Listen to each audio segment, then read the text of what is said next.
की वीडियो आपके लिए बहुत ही खास है क्योंकि इस वीडियो में आज हम बात करने जा रहे हैं 2021 में यूपी बीएड एंट्रेंस एग्जाम में आए हुए पेपर के बारे में। मैंने पिछली 2 वीडियो डाल दी है जिसके अंदर 2021 के पेपर अपलोडेड है। आप एक बार जाके जरूर देख लीजिएगा उस वीडियो को, डिस्क्रिप्शन में लिंक है, जल्द जाके देखना चाहिए आपको। आज की वीडियो में बात करने जा रहा हूँ आपसे मैं यूपी बीएड एंट्रेंस एग्जाम 2021 में जो हिंदी के क्वेश्चंस आए थे उस पेपर में, मैं उन क्वेश्चंस को लेकर आपके सामने आया हूं और मैं चाहूंगा कि आप इस वीडियो को पूरा देखें ताकि आपको सारे क्वेश्चंस आसानी से समझ में आ जाएं। और मेरा ऐसा मानना है कि एग्जाम कुछ इसी तरह का आने वाला है 2023 का। तो बिना किसी देरी के चलते हैं लैपटॉप पर और देखते हैं वो सभी इंपोर्टेंट क्वेश्चन। तो चलिए शुरू करते हैं। उत्तर प्रदेश बीएड प्रवेश परीक्षा 2021 सॉल्व पेपर हिंदी। अगर आपने पिछली बार का पेपर देखा नहीं है तो पेपर पिछली बार का 2021 का यही है। बस आप वीडियो को ध्यान से देखिएगा, आपको सारे क्वेश्चन समझ में आ जाएंगे। मैं इसमें आंसर आपको बताने वाला हूं। बात करते हैं 51 क्वेश्चंस की। जैसा पेपर में आया था मैंने क्वेश्चन नंबर्स का पैटर्न वही रखा है, उसको मैंने बदलाव नहीं किया है। तो पहला क्वेश्चन है, शा वर्ण का उच्चारण स्थान क्या है? मूर्धा है, कंठ है, तालु है, दंत है। इनमें से कौन सा स्थान है श वर्ण का? तो इसका जो सही आंसर है उसकी बात कर लेते हैं। तो इसका सही आंसर है तालु। ये इसका सही आंसर है तालु। जो श वर्ण है वो उसका उच्चारण स्थान है तालु। क्वेश्चन नंबर 52, इनमें से पगड़ी कौन सा शब्द है? तत्सम है, विदेशज है, देशज है या तद्भव है? तो इसका सही आंसर है देशज। ये देशज शब्द है। क्वेश्चन नंबर 53, आप बीती में कौन सा समास है? इसका मतलब है जो आप पर बीती हो। तो आप पर बीती हो तो यहां पर सिंपल सा तत्पुरुष समास है।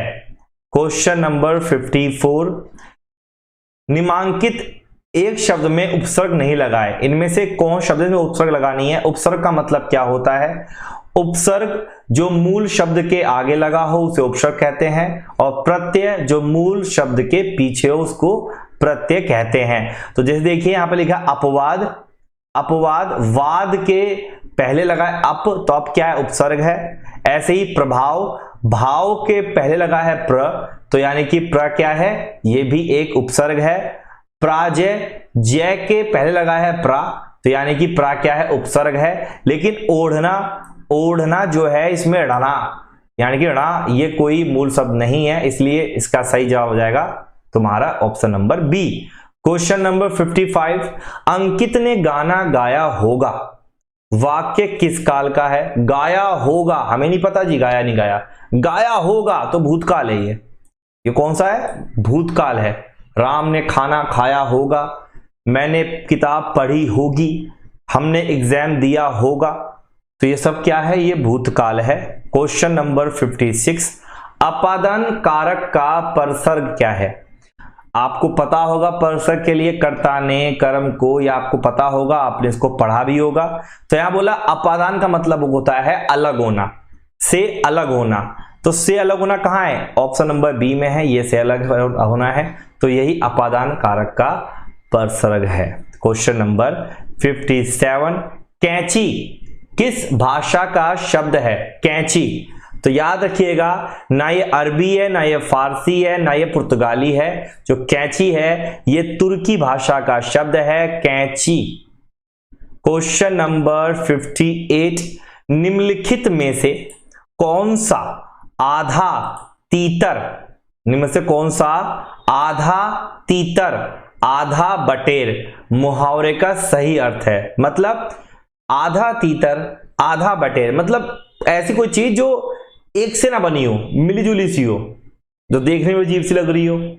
जैसे बोलते हैं ना आधा तीतर आधा बटेर, कैसा लग रहा है? अजीब सा लग रहा है ना, तू इंसान लग रहा है जानवर लग रहा है। यानी कि बेमेल चीजों का मिश्रण, सम्मिश्रण। ऐसी कोई चीज बनी हो जो बेमेल हो, जिसका कोई मेल ना हो। जैसे मान लो पीके मूवी के अंदर में आमिर खान ने ऊपर से जो ड्रेस पहनी थी वो थी आदमियों की, नीचे था लहंगा। तो ये हो गया बेमेल, मतलब आधा तीतर आधा बटेर। क्वेश्चन नंबर 59 आपकी स्क्रीन पर 59, अनुज शब्द को स्त्रीवाचक बनाने के लिए किस प्रत्यय का प्रयोग होगा? अगर आपको अनुज का स्त्रीलिंग बनाना है तो अनुज का होगा अनुजा। क्या होगा? अनुजा होगा अनुज का। अनुजिक मत कर देना भाई, गलत हो जाएगा, ना अनुजी होगा ना अनुजी होगा, इसका सही आंसर होगा अनुजा। क्वेश्चन नंबर 60, इंद्रियों को वश में रखने वाला, जो अपनी इंद्रियों को वश में रखे उसे क्या कहेंगे? इंद्रजीत, ये तो हो गया जो इंद्र को जीत ले, रावण का बेटा। इंद्रिय जीत, जो इंद्रियों को जीत ले, जो अपनी इंद्रियों पे कंट्रोल कर ले, उसको इंद्रिय जीत कहते हैं। क्वेश्चन नंबर 61, गायक, गायक शब्द, क्या बोला मैंने? गायक शब्द के सही संधि विच्छेद पर सही का निशान लगाइए। मतलब इन चार में से एक ऑप्शन सही है। अब आपको पता होगा कि जो ऑप्शन नंबर डी है, आप देख रहे हैं यहां पर, इसमें गै धन अक, और जब गै पर बड़े एक ही मात्रा है और यहां पर अनार वाला आ है, अगर आप इन दोनों को मिलाओगे तो बनेगा आय। यहां पर आयादी स्वर संधि है, ये बात याद रखिएगा। तो इसका आंसर हो गया डी। क्वेश्चन नंबर 62, पाठशाला शब्द है, क्या शब्द है? रूढ़ है, यौगिक है, योग रूढ़ है या विदेशी है? तो याद रखिए पाठशाला एक यौगिक शब्द है। क्वेश्चन नंबर 63, निम्नलिखित में से निश्चयवाचक सर्वनाम क्या हो? जो निश्चित हो, जो निश्चय हो, तो वो क्या होता है? कहां, ये तो नहीं है। कोई, ये भी निश्चित है। आप, ये नहीं है। तो इसका सही आंसर क्या होगा? यह है, ये निश्चयवाचक सर्वनाम है। क्वेश्चन नंबर 64, हिंदी के प्रमुख ललित निबंधकार हैं, कौन है भाई? रामधारी सिंह दिनकर हैं, हरिशंकर प्रसाई हैं, रामचंद्र शुक्ल हैं, हजारी प्रसाद द्विवेदी हैं, कौन है? तो इसका सही आंसर है डी, हजारी प्रसाद द्विवेदी। क्या आंसर इसका हो गया? हजारी प्रसाद द्विवेदी ही हिंदी के प्रमुख ललित निबंधकार हैं। क्वेश्चन नंबर 65, मन में उत्पन्न होने वाले अस्थिर मनोविकार को क्या कहते हैं? जो मन में अस्थिर मनोविकार पैदा होते हैं उसे क्या कहते हैं? ऐसे मनोविकार जो क्षण भर में बदलते रहते हैं उसे क्या कहते हैं? उसे संचारी भाव कहते हैं, विभाव कहते हैं, आलंबन कहते हैं, अनुभाव कहते हैं। तो भैया सब गलत है, ऑप्शन नंबर सी सही है, इसे संचारी भाव कहते हैं। क्वेश्चन नंबर 66, वाक्यांशों अथवा वाक्यों को जोड़ने का कार्य कौन करता है? तो वाक्यों को जोड़ने का कार्य करता है समुच्चय बोधक अव्यय। क्वेश्चन नंबर 67, नहीं पराग नहीं मधुर मधु, नहीं विकास यही काल, अली कली ही सो बिंदियो, आगे कौन हवाल, पंक्ति में अलंकार क्या है? ऐसा ही एक दोहा भगवान कृष्ण के लिए भी था। मैं कहूं कि शायद ये भी भगवान कृष्ण के लिए होगा, शायद इसलिए बोलो कि मुझे पता नहीं है इसलिए बोल रहा हूं ऐसे में। आपने सुना होगा कि कहत नटत रिजत खिजत खिलत मिलत लजियात, कहत नटत रिजत खिजत खिलत मिलत लजियात, और भरे भोन में करत है नैनो से जो बात। अर्थात भगवान कृष्ण, इसमें जो अलंकार है अनुयुक्ति अलंकार है। ऑप्शन नंबर सी एकदम सही है। क्वेश्चन नंबर 68, इनमें से कौन सा शब्द शुद्ध है, मतलब सही है? तो देखिए अभिव्यक्ति यहां गलत है, ये सबसे सही है बी आंसर उपयुक्त, ये एकदम सही लिखा हुआ है, बाकी सब गलत है। चिन्ह, ये जो चिन्ह बना हुआ है आप देख रहे हैं, उल्टा आई नीचे डॉट, इसे क्या कहते हैं हिंदी में? तो इसे कहते हैं विस्मय बोधक चिन्ह। जहां विस्मय हो, जहां पर थोड़ा सा शॉकिंग हो, अरे। क्वेश्चन नंबर 70, लक्ष्य शब्द के दो अर्थ हैं, बताओ कौन से भैया? भाई गति तो होगा नहीं, नाम भी नहीं होगा।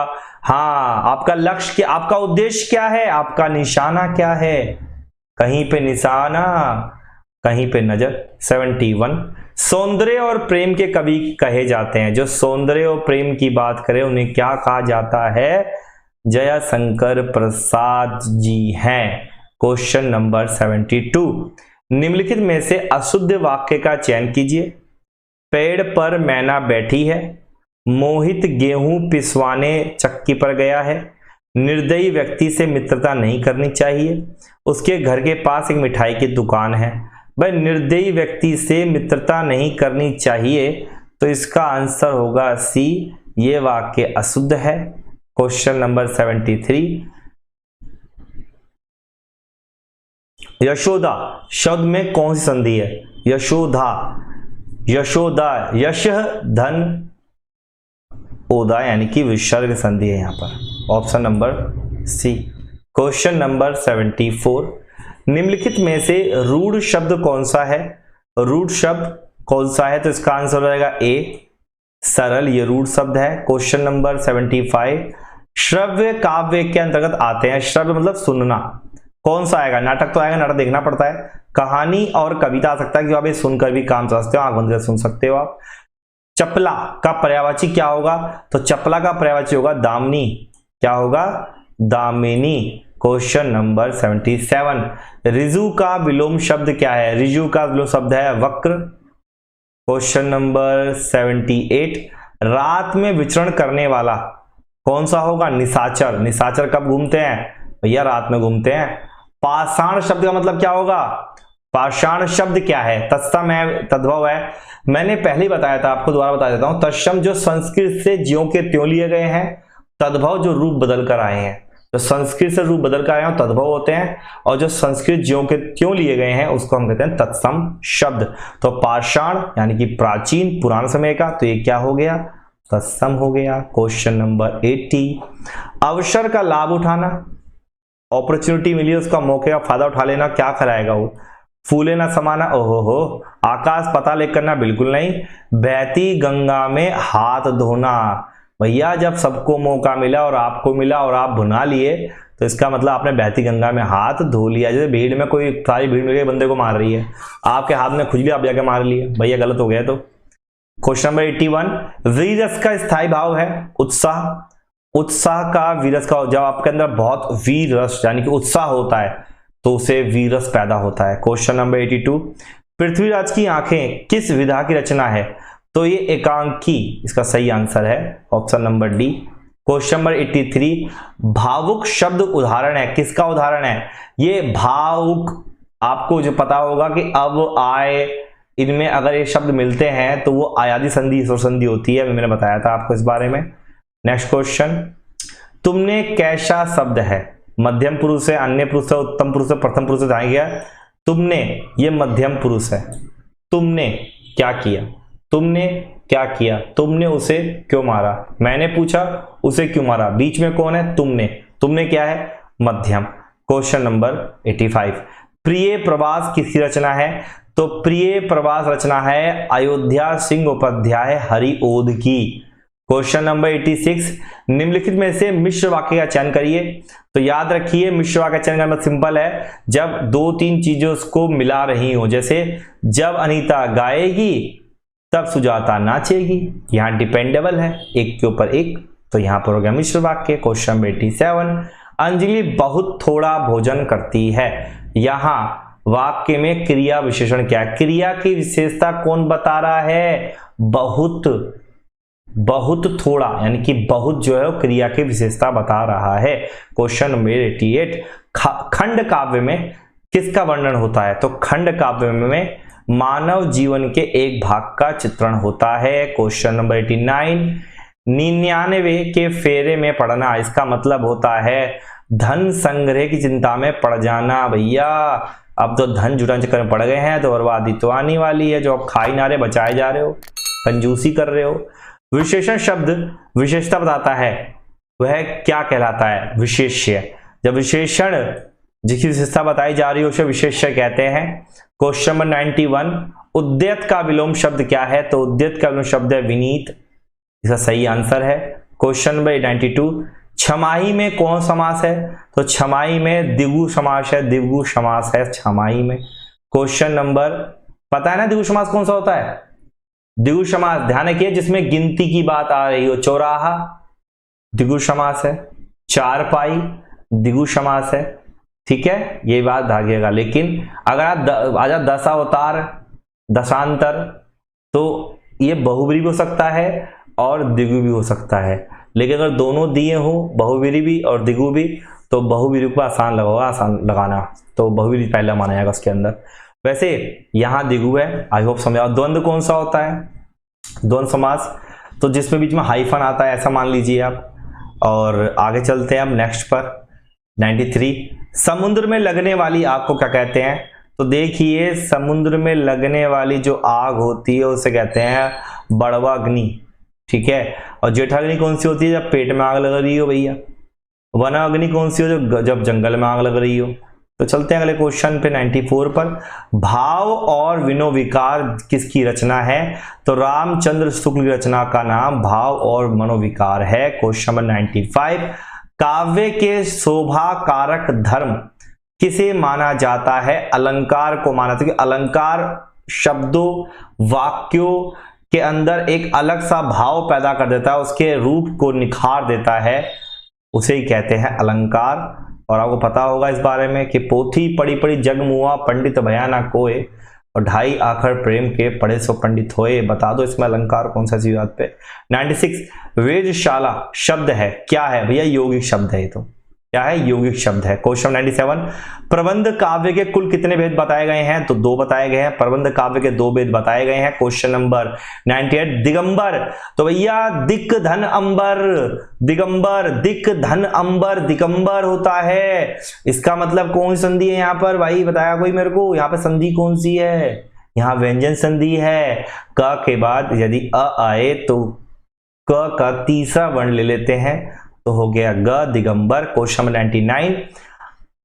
अधिमानता में प्रयुक्त उपसर्ग क्या है? तो इसमें है मानता में जोड़ा अधि तो बन गया अधिमानता। Question number 100। बंधन किसका प्रतीक है? गुलामी का। अगर आप गुलामी में हो तो आप बंधन में बंधे हुए हो। ओहो, सब पे हो गया है। तो चलिए इसका सही जो आंसर है दोस्तों वो मैं बता देता हूं आपको अभी, 1 मिनट। जो इसका सही आंसर है, मैं इसको किसी और पेंसिल डाल कर लेता हूं, दोनों हो गया। इसका सही जो आंसर है ऑप्शन नंबर है सी, ये इसका सही आंसर है। तो दोस्तों वीडियो कैसी लगी कमेंट जरूर बताइएगा। थैंक्स। होप कि आपको वीडियो बहुत पसंद आई होगी और आपको सारे क्वेश्चन समझ में आ गए होंगे। अगर कोई भी डाउट या प्रॉब्लम हो तो आप कमेंट करिए, मैं आपको उसे रिप्लाई जरूर करूंगा। और इसके साथ साथ अगर आप हमारे चैनल पर नए हैं तो सब्सक्राइब बटन दबाए बिना मत जाइएगा और बेल आइकन को भी एक बार दबाई दीजिए, क्योंकि इससे आपको वीडियो जो अपलोड होगी वो सबसे पहले आपको देखने को मिलेंगी।